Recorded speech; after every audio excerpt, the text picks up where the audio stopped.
apologize if not. But go ahead and take it away whenever you guys are ready.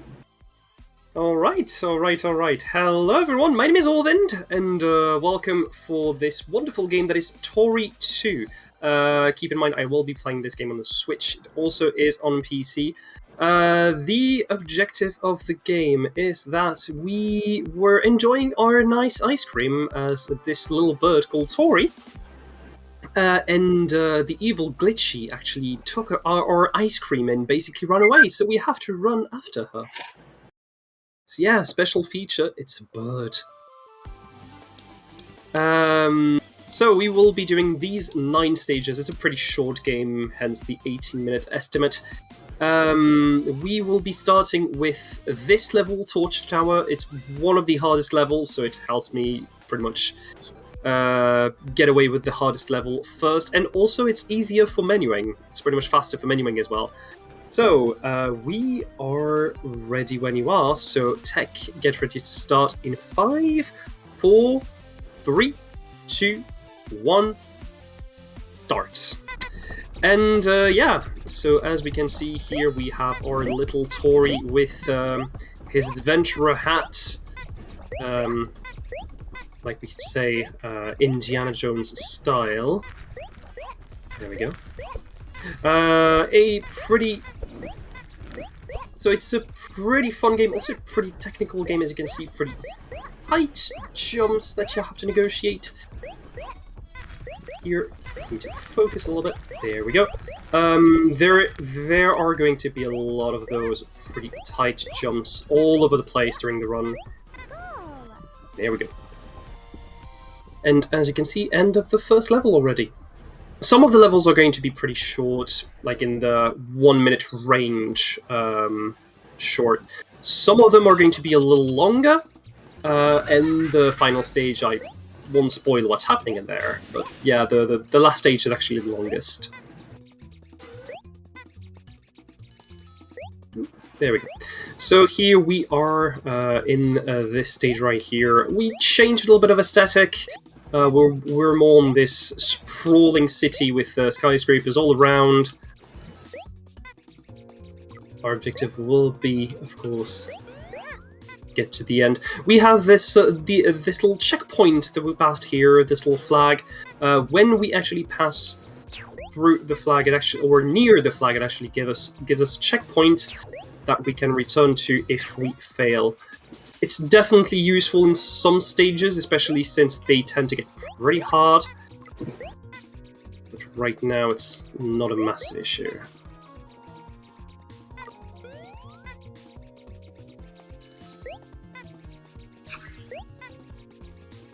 If you have a moment, Yolden, may I sneak in with a donation?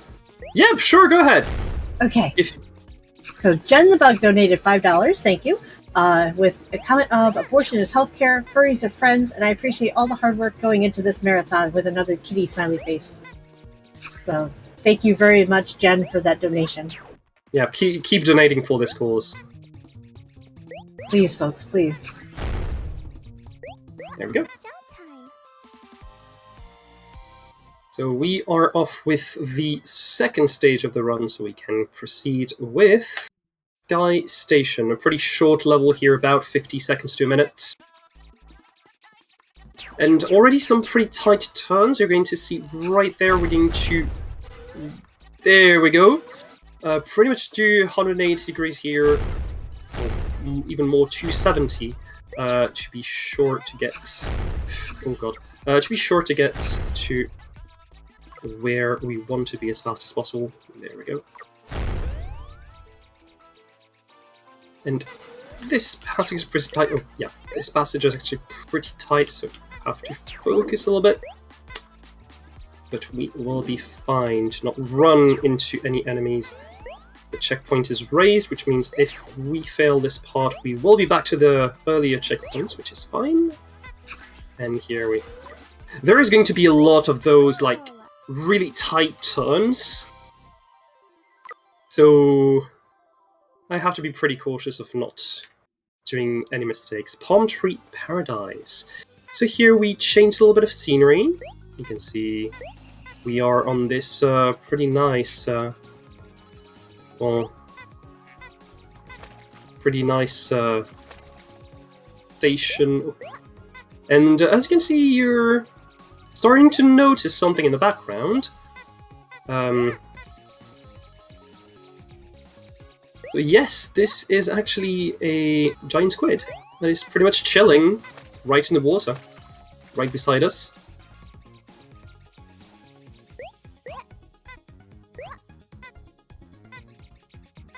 Too short, gonna mess anything up.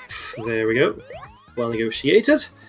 And we are already near the end of the level here. Pretty fast one. There is going to be a pattern of one fast level, one slow level. Can I get an S rank? I think I can get an S rank. Let's go! Yeah, this level actually has 59 seconds as an S rank. It's a very hard bar to obtain. Most of the levels I can only manage an A rank, but an S rank on this level is actually pretty good. So here we're going to do a little skip. There we go. Which helps us skip about 5 seconds. It's not a massive skip, but it definitely helps.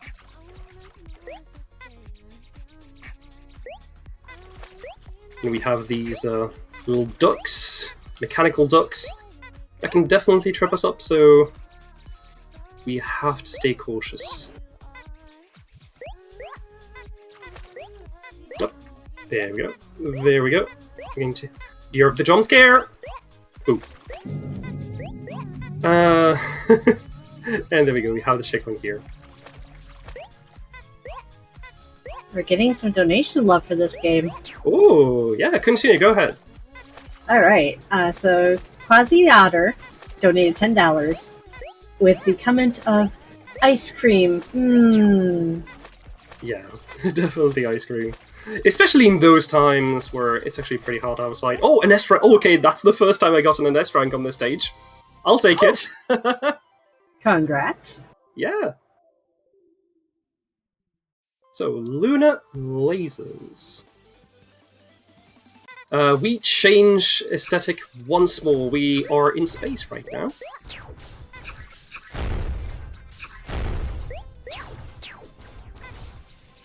And with those boosters we have to go through.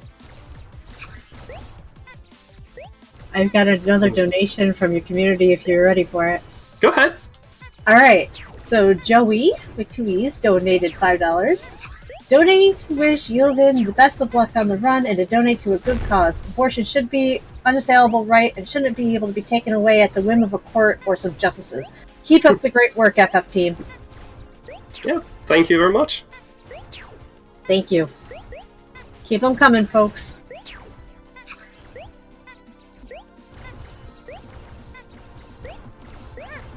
Right, we're going to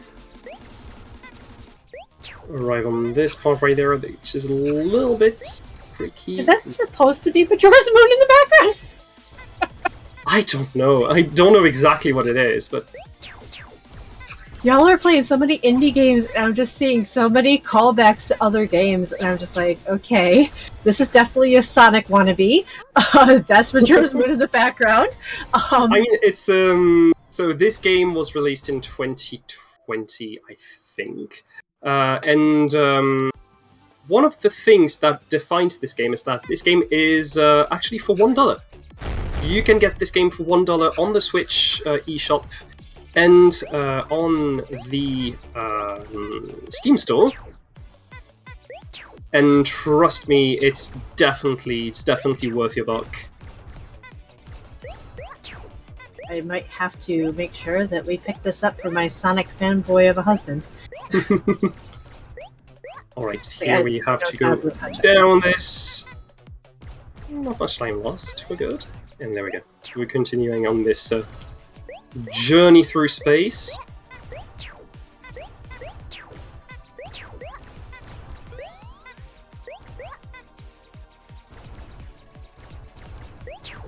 And don't look down, don't look down.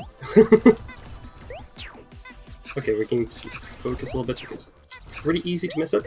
Here we go.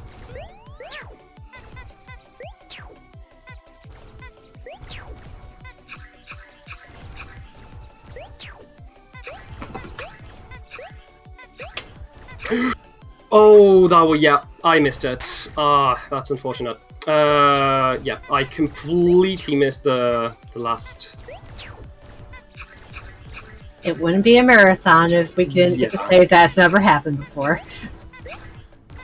I mean, it's definitely something that can happen. I wouldn't say it's never happened before, but it's definitely something that happened. Understood.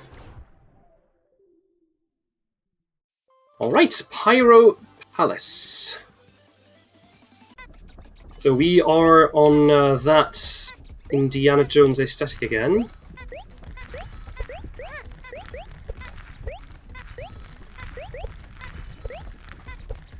And we are in this pretty massive temple with lots of gouts of flames and of lava everywhere. Yep, and I completely ran into one. Okay, so we have quite a lot of patterns to actually memorize there. I think I'm a little off my rhythm, so have to react on sight. But most of the patterns are actually pretty easy, so it's not a massive issue.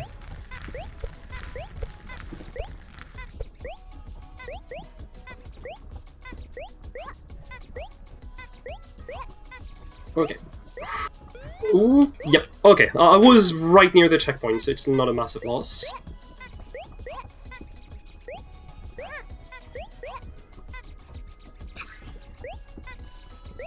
So here we have these platforms that will bring us up.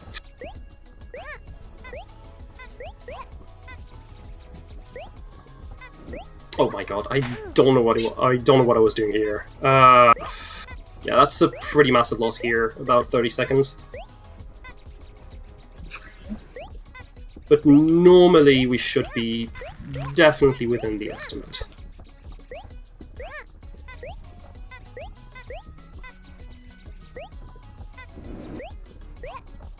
Going to play a little safer than usual. There we go.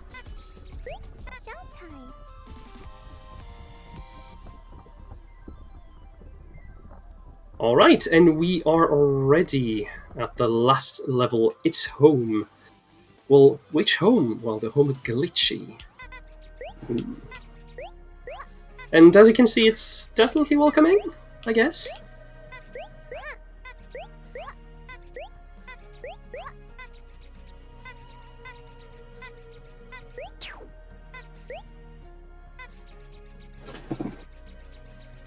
Pretty creepy aesthetic.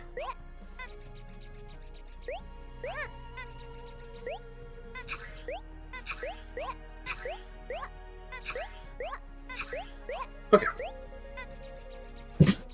Giant pink clawed hands. Yep, and some jellyfish behind.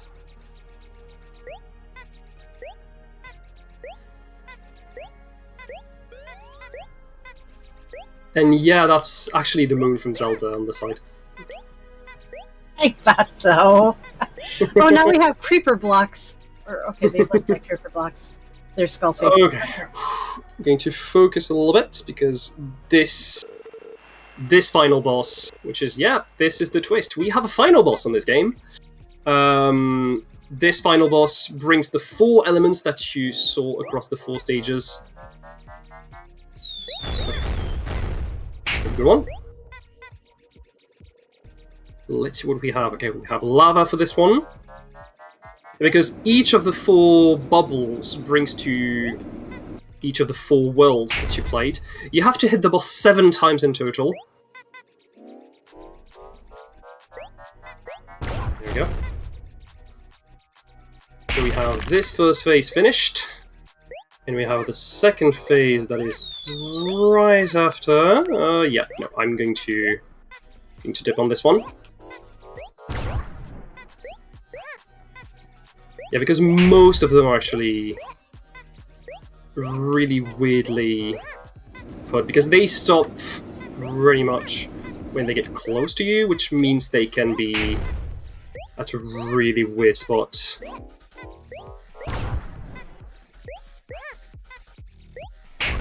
Three?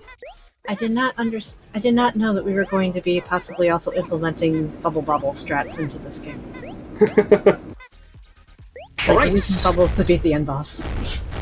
Where are we? Okay, it's here. Prepare for time and time.